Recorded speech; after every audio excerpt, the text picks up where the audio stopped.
नमस्कार, मैं हूं आपके साथ सिरान था। आप देख रहे हैं कुछ तो है। रहस्य और रोमांच से भरे इस खास कार्यक्रम में आज हम आपको दिखाएंगे पुराणों से जुड़ी एक ऐसी कहानी और उसकी निशानी के बारे में जिसे आप देखकर चौंक जाएंगे। तो आइए सबसे पहले देखते हैं आज के एपिसोड की एक झलक।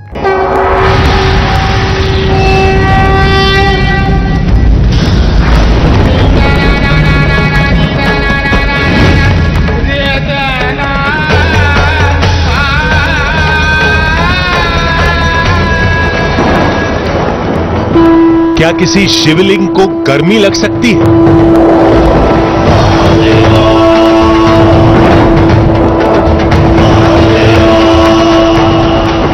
इतनी गर्मी कि पसीना तक निकलने लगे। शिवलिंग कोई भी हो, वो पत्थर का ही होता है। भला एक पत्थर से पसीना कैसे निकलेगा? लेकिन जिस शिवलिंग का दावा हमारे सामने किया जा रहा था, वो कोई मामूली शिवलिंग नहीं था। कहा जाता है कि वो साक्षात नीलकंठ अवतार का प्रतीक है, जिसके गले से आज भी विष की गर्मी पसीना बनकर निकलती है।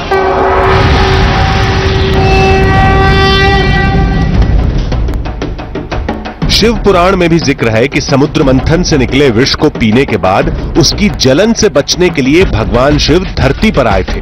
एक नदी में स्नान किया था और एक गुफा में कुछ दिन व्यतीत किए थे। उसके बाद महादेव को विष की जलन से शांति मिली थी। दावा है कि वो नदी आज भी मौजूद है जिसमें भगवान शिव ने डुबकी लगाई थी। वो कंदरा आज भी एक पहाड़ी में स्थित है जिसमें महादेव ने शरण लेकर खुद को शीतल किया। समुद्र मंथन की कथा तो आप सबको पता होगी। इस समुद्र मंथन से निकले विष को पिया था शिव जी ने, जिसके बाद उनका नाम पड़ा नीलकंठ। जब महादेव इस विष के ताप से परेशान हुए तो उन्हें इस ताप से बचाया पाताल गंगा ने, और इसी स्थान पर महादेव का नाम पड़ा नीलकंठ। लेकिन इस पाताल गंगा का एक रहस्य है कि जहां ये पाताल गंगा है वहां जल की एक बूंद भी नहीं है। तो फिर शिवजी को इस ताप से बचाया किसने?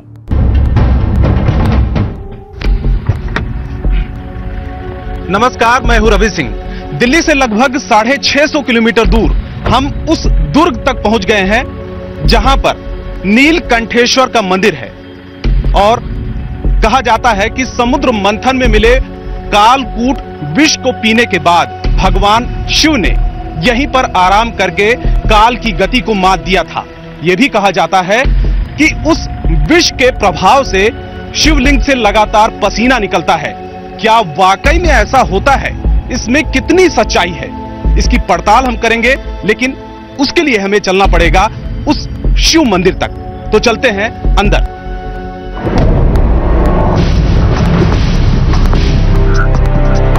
हम उस शिव मंदिर के अंदर गए और इससे जुड़े हर दावे की पड़ताल को अंजाम भी दिया।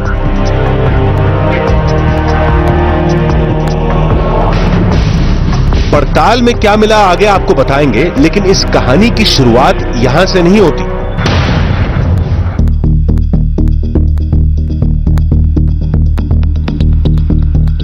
इसकी शुरुआत होती है हमारे सफर से, और मंजिल थी दिल्ली से करीब 650 किलोमीटर दूर बांदा का नीलकंठेश्वर मंदिर।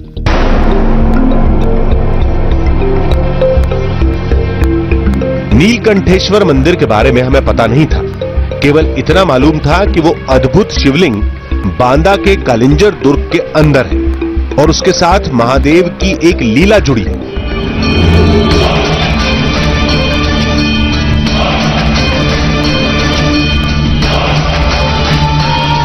पौराणिक कथाओं के मुताबिक जब देवताओं और राक्षसों ने समुद्र मंथन किया तो मंथन में सबसे पहले विष निकला। विष के ताप से पूरी सृष्टि खतरे में पड़ गई। दुनिया को प्रलय से बचाने के लिए भगवान शिव ने विष को पी लिया। दावे के मुताबिक शिव का वो अद्भुत धाम महादेव के नीलकंठ अवतार का सबसे बड़ा साक्ष्य है, जहां समुद्र मंथन से जुड़ी निशानियां भी मिलती हैं।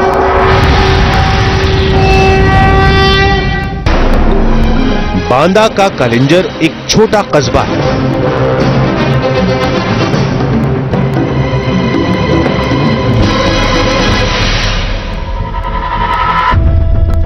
आगे का रास्ता पूछने के लिए हम पान की दुकान पर रुके।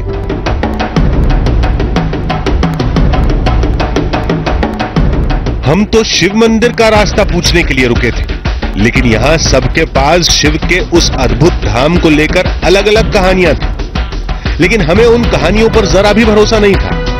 लेकिन हम उस समय चौंक गए जब हमें यह मालूम चला कि उस चमत्कारी मंदिर के पास ही एक पाताल गंगा बहती है, जिसकी कहानी भी शिव की उसी पौराणिक कथा से जुड़ी है। समुद्र मंथन के पश्चात भगवान शिव ने विषपान किया। वो हिमालय गए, हिमालय में उन्हें शांति नहीं मिली और इधर उधर भटकते रहे। तब उन्होंने विष्णु की प्रार्थना की। विष्णु ने उन्हें बताया कि कालिंजर में एक किला है, दुर्ग स्वर्गारोहण कुंड है, वहां जाकर के आप बैठिए, वहां आपको शांति मिलेगी। तब वो वहां से चल करके कालिंजर आए और कालिंजर में सर्वप्रथम शिवशर गंगा नाम का एक तालाब है, जिसे शिवशर इसलिए कहते हैं कि शिव माने शंकर जी होता, सर माने पसीना होता। वहां वो बैठे, वहां पर एक कुटिया बनी हुई है, उसमें उनका स्थान बना हुआ है। इसके बाद वो बनखंडेश्वर आए और बनखंडेश्वर में उन्होंने विश्राम किया और बनखंडेश्वर से चल करके पाताल गंगा के रास्ते से होते हुए यहाँ ऊपर दुर्ग में आकर के और यहाँ विराजमान हो गए। ये वो लोग हैं जो कालिंजर से जुड़ी पौराणिक कथाओं पर शोध कर रहे हैं और इनके मुताबिक पाताल गंगा ही वो नदी है जिसमें विष की जलन से राहत के लिए शिव शंकर के डुबकी लगाने का दावा किया जाता है।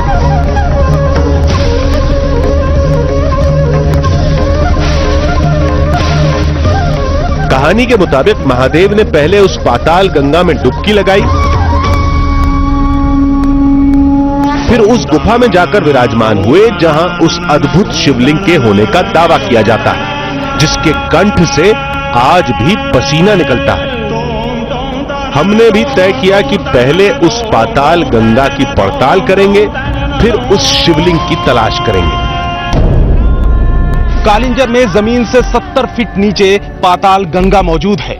मान्यता है कि शिव जी के विष की गर्मी को ठंडा कर पाताल गंगा पाताल में समा गई। लोगों का दावा है कि उसके प्रमाण आज भी मौजूद हैं। इस दावे में कितनी हकीकत है, उसके लिए हमें पाताल गंगा की तरफ रुख करना होगा। लेकिन यह काम इतना आसान भी नहीं था जितना हम समझ रहे थे।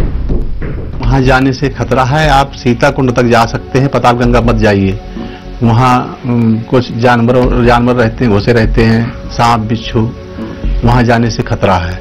पाताल गंगा जाने से मैं तो आपको मना कर रहा हूँ। आप सीता कुंड तक जा सकते हैं, सीता क्षेत्र देख सकते हैं, लेकिन पाताल गंगा मत जाइए। कम से कम 2, 4, 6, 10 आदमी हो चाहे तो सही है, उजेला हो उनके साथ, और अगर अकेले वहां जाने लायक नहीं। यानी पाताल गंगा जाने का रास्ता बेहद खतरनाक है, फिर भी हम इस खतरे को उठाएंगे ताकि उस अद्भुत शिवलिंग की सच्चाई सामने आ सके, जिसके बारे में कहा जाता है कि उससे आज भी पसीना निकलता है। हम केवल इस बात की तस्दीक करना चाहते थे कि कहीं उस शिवलिंग के चमत्कार की जड़ में ये पाताल गंगा तो नहीं है। हमने जब से पाताल गंगा जाने का फैसला किया तब से हमें 2 बार चेतावनी मिल चुकी थी, लेकिन हमने ठान लिया था कि उस पाताल गंगा का पता लगाकर ही दम लेंगे। घनी झाड़ियों के साथ बड़े बड़े पत्थर भी हमारी राह में रोड़े बन चुके थे। रास्ता बताने के लिए केवल एक गाइड था जो काफी डरा हुआ था और इस इलाके में कभी नहीं आया था। क्या इन खतरों के बीच हम पाताल गंगा पहुंच पाएंगे? क्या उस नदी को पहली बार टीवी कैमरे में कैद कर पाएंगे जहां महादेव के डुबकी लगाने का दावा किया जाता है? क्या आज उस चमत्कारी शिवलिंग से पसीना निकलने वाले रहस्य से पर्दा उठ पाएगा? खूब अंधेरे में कैमरे की लाइट ही एकमात्र रोशनी थी। पाताल गंगा का पानी थमा हुआ था। पौराणिक कथाओं के मुताबिक हम उस जगह पर थे जहां विष के ताप को कम करने के लिए महादेव ने स्नान किया था।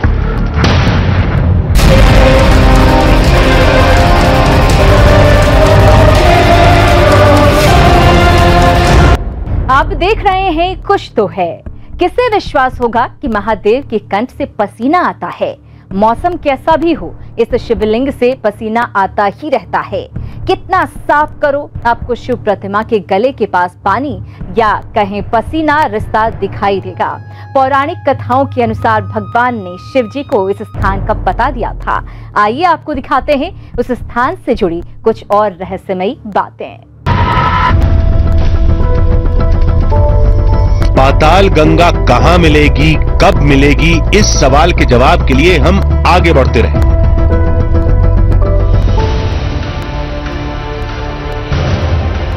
थोड़ी दूर चलने के बाद हम पाताल गंगा के मुहाने पर थे। हम पाताल गंगा के मुहाने तक पहुंच चुके हैं और यहीं से शुरू होती है पाताल गंगा। लगभग 70 फीट गहरी है, बेहद खतरनाक है। पाताल गंगा के मुहाने से अंदाजा लगाया जा सकता है कि आगे हमें किन रास्तों से गुजरना है। हम रस्सी की मदद से अंदर जाने लगे। आगे बेहद तंग और घुटन भरा रास्ता था। इन संकरे रास्तों पर बहुत संभल कर कदम रखने थे, लेकिन अंदर चमगादड़ों की फौज देखकर हमारे रोंगटे खड़े हो गए। करीब 30 फीट नीचे उतरने के बाद सीढ़ियां मिली जो नीचे बढ़ती ही जा रही थी। हम नीचे उतरते जा रहे थे, लेकिन सीढ़ियों का दूसरा छोर नजर नहीं आ रहा था। आगे घुप अंधेरा था। मुझे अब कुछ आगे दिखाई नहीं दे रहा है। अब इसके आगे कैमरे की लाइट का सहारा लेना पड़ेगा, वरना कोई जानवर भी आगे हो सकता है, जहरीला सांप भी हो सकता है, कुछ भी हो सकता है। गहरी खाई में पैर पड़ सकता है, यानी खतरा बेहद है। और आगे अब हमें कैमरे की ही लाइट का सहारा लेना पड़ेगा। अंधेरे में आगे बढ़ने में डर लग रहा था। बार बार कदम थम भी जा रहे थे, फिर भी हम आगे बढ़ते गए और हमारी मेहनत रंग लाई। करीब 150 फीट गहराई में पहुंचने के बाद पाताल गंगा हमारे सामने थी। घुप अंधेरे में कैमरे की लाइट ही एकमात्र रोशनी थी। पाताल गंगा का पानी थमा हुआ था। पौराणिक कथाओं के मुताबिक हम उस जगह पर थे जहां विष के ताप को कम करने के लिए महादेव ने स्नान किया था। आखिरकार हम पाताल गंगा तक पहुंच चुके हैं। बेहद खतरनाक, खौफनाक और डरावना ये सफर था। रस्सी के सहारे हम किसी तरह यहाँ पर पहुंचे हैं और इसके आगे अब अनंत जल है। ज्यादा देर तक यहाँ पर रुकना खतरे से खाली नहीं है। ऐसे में हमें जितनी जल्दी हो सके यहाँ से निकल जाना चाहिए। तभी पानी के अंदर कोई हलचल दिखी। बुलबुले उठने लगे। ऐसा तभी होता है जब अंदर की कोई चीज पानी के बाहर आ रही हो। हमने वहां से निकलने में ही भलाई समझी। पाताल गंगा तक पहुंचना जितना मुश्किल था, उससे कहीं ज्यादा मुश्किल अब ऊपर जाना है, क्योंकि काफी गहराई में हम पहुंच चुके थे। पाताल गंगा तक हम पहुंच चुके थे और अब ऊपर जाएं।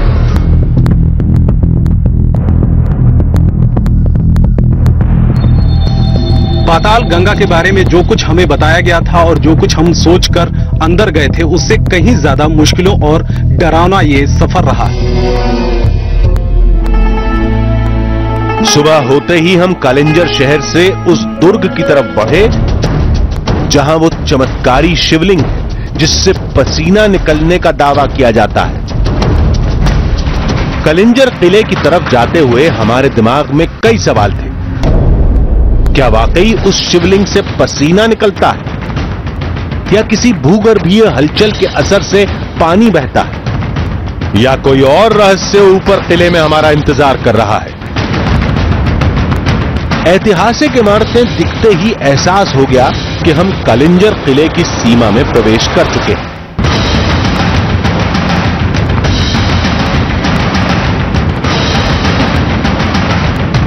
किले के अंदर जाने के बाद हमें नीलकंठ मंदिर का पहला बोर्ड दिखा। ऊपर पहुंचे तो हमारे सामने एक भव्य किला खड़ा था। इस किले पर अंतिम शासन छत्रसाल का था। 1812 में कालिंजर के किले पर अंग्रेजों का नियंत्रण हो गया। किले के चारों तरफ ऊंची ऊंची दीवारें हैं। और यही वजह है कि ये अंत तक अपराजेय बना रहा। यहां की अद्भुत कलाकृतियां और इस किले की बनावट किसी को भी आकर्षित कर लेती है। लेकिन कलिंजर के किले का नाम कभी तंत्र मंत्र से भी जुड़ता था। यही वजह है कि यहां पर खौफ की कहानियां भी गूंजती हैं। लेकिन हमारी दिलचस्पी किले के रहस्य में बिल्कुल नहीं थी। हम उस चमत्कारी शिवलिंग को देखना चाहते थे जिससे आज भी पसीना निकलने का दावा किया जाता है। वो शिवलिंग किले के अंदर ही मौजूद नीलकंठ मंदिर में है, लिहाजा हमारे कदम मंदिर की ओर बढ़े। मंदिर के अंदर जाने पर हमने जो देखा उस पर भरोसा करना मुश्किल था। उसे देखकर हम चकित रह गए। आखिर ऐसा क्या था इस नीलकंठ मंदिर के अंदर?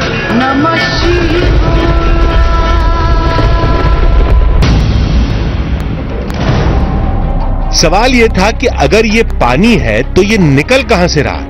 आसपास पानी का कोई स्रोत नहीं है। पाताल गंगा भी यहां से काफी दूर है।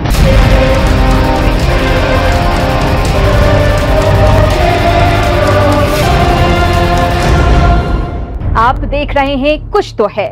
शिव के उस अद्भुत धाम की खोज में पाताल गंगा का रहस्य भी जुड़ चुका था। पौराणिक कथा के अनुसार पाताल गंगा में ही डुबकी लगाकर शिव ने विष की गर्मी शांत की थी और शिव के डुबकी लगाने के बाद वो नदी पाताल में समा गई थी।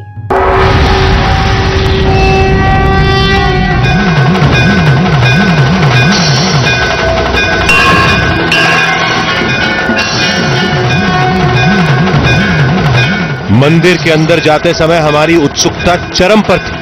चंद पलों में ही हम मंदिर के अंदर थे। लेकिन अंदर का नजारा देखकर हम चौंक पड़े। अंदर कोई शिवलिंग नहीं बल्कि एक विशाल मूर्त थी। हां, उसका आकार जरूर शिवलिंग जैसा था। महादेव की यह मूर्त अद्भुत थी, अलौकिक थी। ऐसा हम पहली बार देख रहे थे। कहने को तो यह शिवलिंग था, लेकिन ध्यान से देखें तो इसका पूरा आकार महादेव के सिर के समान था। सबसे ऊपर जटा, लंबा चेहरा, नाक, मुंह, फिर गला, और उसी गले वाले हिस्से से लगातार पानी बह रहा था। मान्यता है कि यह पसीना है जो पौराणिक कथा के मुताबिक शिव के कंठ में रुके विष की गर्मी से निकलता है। मुख्य शिवलिंग के बगल में एक और मूर्त थी जिसे शंकर पुत्र कार्तिकेय से जोड़ा जाता है, और कार्तिकेय के बगल में मां पार्वती की मूर्ति थी। बुंदेलखंड सूखे की वजह से जाना जाता है। सूखा कितना भी भयंकर पड़े, लेकिन इस शिवलिंग से पानी, जिसको पसीना रिसने का दावा किया जा रहा है, वो रिसना कभी बंद नहीं होता। सवाल यह था कि अगर ये पानी है तो ये निकल कहां से रहा? आसपास पानी का कोई स्रोत नहीं है। पाताल गंगा भी यहां से काफी दूर है। शिवलिंग से बहते पानी को लेकर लोगों में गहरी आस्था है। अब ये पसीना है या पानी, ये तो बाद में तय होगा। पहले हमें यह जानना था कि ये पानी आ कहां से रहा। आप देख सकते हैं कि तस्वीरों में ये पूरी की पूरी जो शिवलिंग है वो इस समय सूखी पड़ी है, लेकिन शिवलिंग का जो ये वाला हिस्सा है जहां ये गला है, इस जगह पर पूरी तरीके से रिसाव हो रहा है, गीला है। एक बार हम देखते हैं प्रैक्टिकल में इसको साफ करके, और उसके बाद देखते हैं कि कितनी देर बाद यहां पर रिसाव होता भी है या फिर नहीं होता है। तो एक बार ये कोशिश हम कर लेते हैं। यहां पर टिश्यू पेपर के बाद हमने शिवलिंग को कपड़े से भी पोंछा। जहां से ये रिसाव हो रहा है वहां पर हमने पहले टिश्यू से और इसके बाद फिर कपड़े से पूरी तरीके से साफ कर दिया। यानी कि इस समय ये सूखा हुआ है ये हिस्सा, और हम थोड़ी देर तक अब इंतजार करेंगे कि आखिर में रिसाव होता भी है या नहीं होता है। थोड़ी देर में शिवलिंग फिर गीला हो गया। ये देखिए कि किस तरीके से यहां पर पानी का रिसाव हो रहा है। ये हिस्सा सूखा हुआ है। अभी थोड़ी देर पहले हमने पूरी तरीके से इसको साफ कर दिया था। लेकिन यहाँ पर लगातार रिसाव हो रहा है। हमने तमाम कोशिशें की, लेकिन उसके बावजूद जो दावे किए जा रहे हैं इसमें बिल्कुल सच्चाई है कि लगातार रिसाव हो रहा है। लेकिन आखिर में ये क्या है, इसके लिए हमने इस शीशी का सहारा लिया। कुछ बूंदें हमने यहाँ पर इसमें भरी हैं और इसकी जांच हम कराएंगे कि आखिर में वाकई में जो दावा किया जा रहा है उसमें कितनी सच्चाई है। पानी के सैंपल के साथ हम नीलकंठ मंदिर से निकल गए। दिल्ली में हमने एक वैज्ञानिक से मिलकर नीलकंठ मंदिर के शिवलिंग की गुत्थी सुलझाने की कोशिश की। होता क्या है कि ये कंडेंसेशन एक प्रोसेस होती है। अगर मूर्ति कहीं का कोई भाग ठंडा है और मॉइस्चर ज़्यादा है एटमॉस्फेयर में, तो वहाँ पानी की ड्रॉपलेट्स बूंदें जमने लगती हैं। तो ये या तो वो हो सकता है, या जैसे मैंने कहा मैजिक ट्रिक भी हो सकती है। जैसे कोई सॉल्ट्स आते हैं जो हाइग्रोस्कोपिक होते हैं, डेलिक्वेसेंस सॉल्ट्स होते हैं, जिसका मतलब है कि मॉइस्चर में से बहुत ज़्यादा पानी एब्जॉर्ब करके वहाँ ड्रॉपलेट बना दें वो। तो इस तरह के बहुत से सॉल्ट्स हैं, साधारण नमक है, हनी है, कैल्शियम क्लोराइड है, जिंक सॉल्ट्स हैं, सोडियम नाइट्रेट है। इस तरह के अगर कोई लगा दिया जाए मूर्ति पे हल्के से भी, तब भी ये ड्रॉपलेट्स बनने लगती हैं। विज्ञान के तर्क अपनी जगह सही हैं। हो सकता है पहाड़ों के अंदर बहती जलधारा इस शिवलिंग से बाहर निकलती है, जिसे चमत्कार का नाम दिया जा रहा है। लेकिन कुछ बातें ऐसी भी हैं जिन्हें नकारा नहीं जा सकता। बुंदेलखंड जैसे सूखाग्रस्त इलाके में पहाड़ों के अंदर भी किसी जलधारा का साल भर बहना मुश्किल है। नीलकंठ मंदिर और उससे काफी दूर बहती पाताल गंगा की कहानी आपस में जुड़ती कैसे है? और सबसे बड़ी बात, पौराणिक कथाओं और शिव पुराण में इस जगह का और इससे जुड़ी घटनाओं का जिक्र कैसे है? इस कहानी को देखने के बाद हमारे पास सच के कई तर्क थे, लेकिन दूसरी तरफ करोड़ों लोगों की आस्था थी, जिसके आगे हर तर्क बेमानी था। शायद कुछ तो है, इसी को कहते हैं। तो अगले एपिसोड में फिर मुलाकात होगी ऐसी ही किसी कहानी के साथ, जिसके हकीकत और फसाने के बीच मौजूद होगी एक बारीक सी धुंधली लकीर। तब तक के लिए दीजिए इजाजत। नमस्कार।